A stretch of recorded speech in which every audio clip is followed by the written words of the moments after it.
Yeah, the staff who put this together have been just amazing. I'd like to add my personal thanks for that. Elspeth, everybody has been amazing. I guess, well, what do I take away? Unfortunately, I've reached a stage in my career where I've interviewed quite a lot of people, but I must say, interviewing Christo, I should really be standing up as I say this. And I should have had yogurt and garlic for breakfast. I'm planning on doing these things and then eliminating lunch. But I did find it one of the most riveting and extraordinary and uplifting journalistic experiences that I've had in what is now a 40-plus year career as a journalist. The combination of his energy, his vitality, his dedication, his belief, his humility really made an enormous impression on me. And I thought about this sense of collective, universal really, wonderment that Christo's creations seem to inspire. And I was thinking about what it is. And really, there is an extraordinary beauty and magical quality to what he creates. Just looking at that 1 mile of Sydney coastline that he wrapped. Why would he wrap it? What an idea. Why wrap the Reichstag? And yet when you see it, it's as if there's a revelation of what truth and beauty are. And that, in the end, as Yeats observed, is what art is all about. So that, for me, was a marking experience. I've thought a few times during the conference I have echoing in the back of my mind what President Trump has said about the Middle East. It's a big mess. It's just a giant mess. It's one big mess. I've just inherited this mess. It's a terrible mess, disaster, violence. Well, no. The Middle East, like other regions of the world, and perhaps more so, is a region of contrast. Yes, there's a lot of violence, there are a lot of problems, and they're focused in Syria, which has been devastating. It's shameful what has happened, been allowed to happen in Syria over the last 5 or 6 years. But that's not the only truth of the Middle East, and I've wished a few times during this conference that perhaps some member of the President's administration could have been here to look at the faces in front of me now, to see the diversity of the Middle East, to see the way the Middle East is changing here in the Gulf and elsewhere, to see the hopes and aspirations that exist in the Middle East and that were so evident 5 or 6 years ago when I was in Tahrir Square, when I was in Benghazi, when I was in Tunisia, and I witnessed this tremendous thirst for agency, for citizenship, in a Canadian sense, if you like, the possibility to act, to change societies, not just to be a pawn of despotic dynasties. And that, I think, is still alive, that aspiration in the Middle East. So that was another thought here. And just finally, this has been all about openness, conversation. At times, I think we've all felt a frisson of tension in the room as somebody pushed a boundary, as somebody went a little beyond, perhaps, what we were expecting. And maybe there was an element of a little bit of discomfort. Well, that frisson is good. That discomfort is good. Civilized disagreement is the mark of every healthy society, whatever precise form it takes. If we lose the capacity for civilized disagreement, we are lost. And that is being threatened around the world today. In my lifetime, I've never seen the world in such a combustible moment. So I think that message of openness, of dialogue, of pushing the margins, of living with those elements of discomfort we all feel from time to time when challenged, that to me was one of the most uplifting elements in our conversations over the past 3 days. Thank you.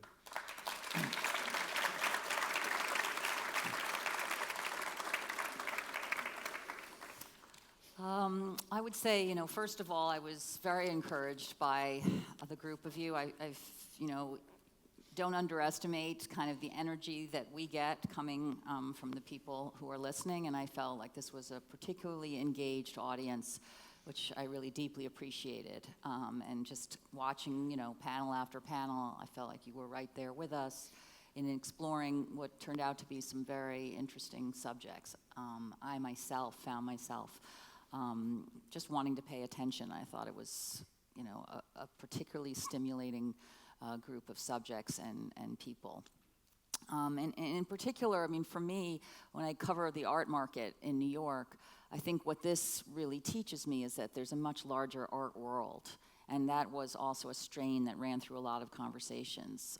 Opening up beyond the celebrity names, the usual suspects, the big money that gets, for better or worse, seems to command attention. Yes, when a Modigliani sells for over $100 million, that's big news for us. But the art world is obviously that so much bigger, and so many of the artists that I interviewed and my colleagues did, I thought attested to that. The level of their commitment and passion was palpable and inspiring. Idris Khan, Amalia Ullman, Subodh Gupta, Abdul Nasser Garam come to mind as particular examples.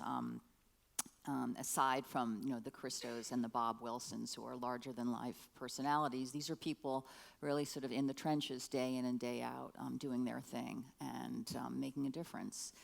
And I also found that level of commitment extended to the other fields, whether you had Chris Michaels talking about thinking digitally about the British Museum. I think every museum would benefit from that, from kind of hearing him, the depth in which he has sort of dug into that issue, because it's one that every single institution is grappling with. Julian Payne talking about designing money. Who knew, that there was such artistry behind, something that's on a bill, and you'll never look at them the same. And or Peter Stone talking about kind of protecting cultural property, which he is very fervent about and has been. I feel like these are the people sort of who are really behind the scenes and don't often get the credit, but it's nice to sort of bring them on stage here.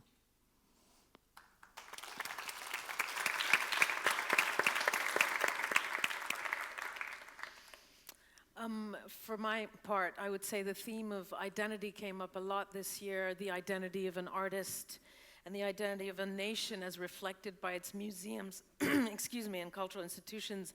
We had artists from Saudi Arabia who are affirming their identity in the face of censorship, and speaking of the importance of that, we had the artist Idris Khan, who is half Pakistani and half Welsh, and somehow manages to mesh those two identities in his art in a kind of seamless way without there being any kind of tension within him, it seems. We had female artists who talked about representing their alter egos on Instagram, on Second Life. What is the identity of a female artist nowadays? Well, that's really shifting a lot. And we had other female artists more from this part of the world or from the broader Middle East and Arab world countering these overarching representations of women and coming up with their own representations. And finally, of course, last but not least, we had the artist Bob Wilson asserting his identity, his very unique identity as an artist, in a talk that really turned into a piece of performance art, and I think gripped quite a few of you.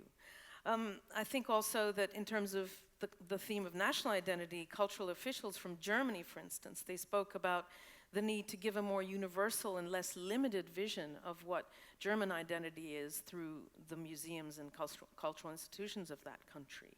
So the whole notion of what is a museum and what is the role of a museum is being redefined, not only in Germany, but in many places, and including right here in the Gulf, because we have some giant openings of museums which will, I am sure, redefine Abu Dhabi and redefine Qatar yet again with these extraordinary works of art or pieces of architecture that will kind of give a more refreshed and renewed image of their respective nations. And I have to say that all of us up here have had a large number of talks to moderate, and we've been burning the candle at both ends preparing them. But as they've both said, and it's amazing how all three of us are really on the same page. We've had a lot of fun up here, And I think, I know I speak for my fellow moderators when I say that we've been touched by your attentiveness and by your level of sensitivity to what's going on up on the stage.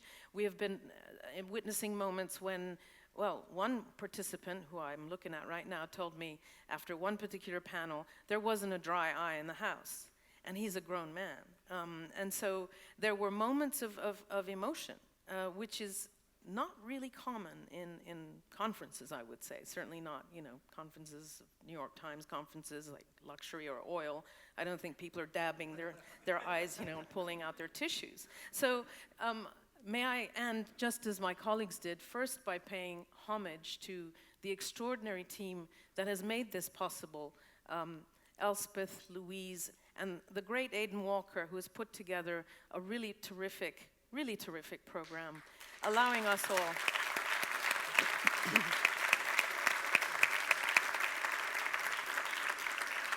I think that's Aidan there.